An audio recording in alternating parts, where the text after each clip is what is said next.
going back to your statement that you are taking full legal responsibility to all the victims of war on drugs, both legal and illegal.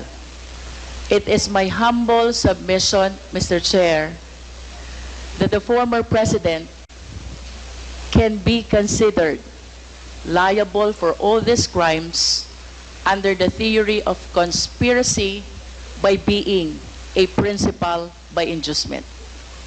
I wish to manifest, Mr. Chair, that without the order, without the reward, these police operatives should not have resulted to killing a huge number of victims of war on drugs.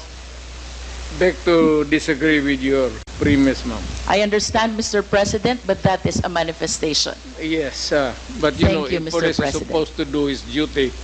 He goes to school for 2 years. He receives instructions to how to go about his duty, and we have to give the presumption of regularity. That's a principle of law. Thank you, Mr. President. Pag every time na may ginawa kaya in your favor is the principle of regularity, Presumption in the of performance regularity of duty. of performance of official duty, Mr. President. Thank you for your enlightenment. Mr. President, I wish to ask, with all due respect, considering your statement of taking full legal responsibility both to legal and illegal activities, can I equate this statement of yours to an extrajudicial confession of guilt? Well, in a sense, yes. Wala na akong magawa eh. Are you saying yes, Mr. President? Yes, because I ordered the campaign against the drug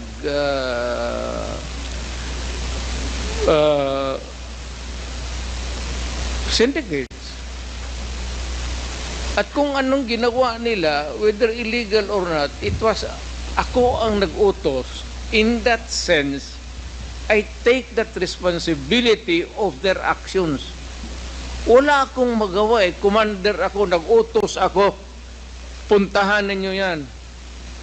Just like a commander, or not a military, police, iutusan mo. Pag may nangyari dyan, magkabulyaso, whether right or wrong, iyo yan. Iyo talaga yan. Kung hindi ka naman bobo na mayor,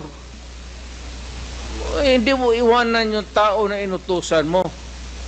Unless yung pumunta doon, inutusan mo mag-operate ng illegal gambling or mga droga, tapos nag-rape, kung anong ginagawa na kabalastugan, ako na mismo ang papatay, hindi na kailangan na hintayin mo pa. Mr. President, earlier, you conformed to my statement that I can equate your statement of taking full legal responsibility as an extrajudicial confession of guilt. You said yes to that. Yeah. No, I'm just reiterating the question, Mr. President.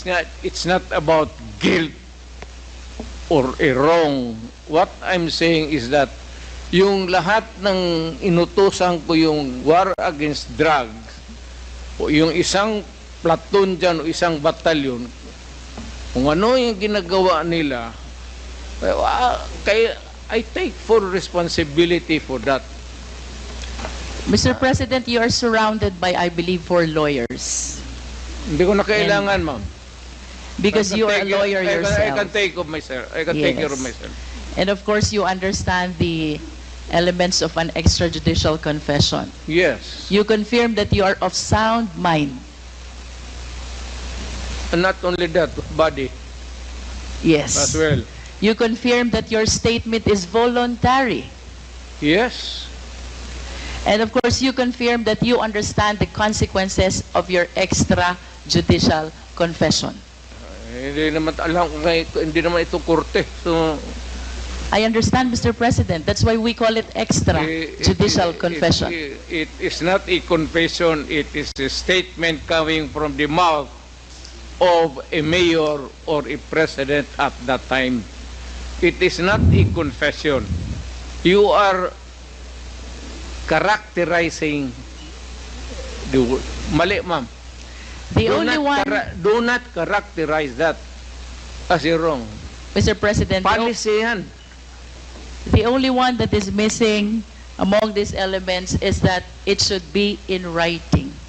What? And my question will be, will you be willing to translate into writing the statement that you earlier said? Hindi na nga ako marunong, yung pirma ko noon, hindi na nga pirma ko ngayon. But of course, you have a lawyers to help and assist you prepare this written document. Hindi ko na kailangan yan. Babait ko pa writing dito na ngayon. It's documented by the records here. Magtanong na kayo na magtanong. Anong gusto mong tanongin? Criminal? Again, to substantiate the courage that he was able to show during the initial part of this hearing. Mr. President, in the past hearing of Quadcom, may 30 Chinese drug lords na napatay sa Davao Penal Colony. Are you willing to take accountability and responsibility also for this? Wala na ako niyan, ma'am. Nandito na ako sa Maynila. So, you're saying no. Oh, well, kung gusto mo isali yan, idagdag mo na, okay lang. How about the death of General Barayuga, the PSCSO Secretary? Are you willing to take full legal responsibility for this? I do not kill generals. The death of Mayor Aldong Parohinog and the 15 others in Osamis City, are you taking full responsibility on this? Hindi ako nagpapatay ng mga mayor, ma'am. The death of Mayor Espinosa of Albuera Leyte, are you taking full responsibility on this? Hindi ko, ma'am. That's my birthplace. The death of Tony Halili in Tanawan City. Malayo yan siya sa akin, ma'am. The death of Mayor Perez of Los Baños. Lalo na. Ibalik ko po dun sa una niyong sinabi. If you are denying all this, alin po yung tinutukoy nyo when you said you are taking full legal responsibility to all the victims of war on drugs, both legal and illegal? Yes. Kasi order ko kasi that was my campaign against drugs.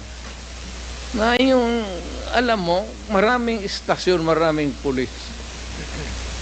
Kung nagkaletse-letse doon, hindi ka maghugas ng kamay. Dapat sabihin mo, akin dyan, kasi of course, nagkamali sila. Now, if there is an appropriate action na gusto ninyong ilabas, then file the case in court. Wala nang pigil. Matagal na yan yung sabi extrajudicial killing.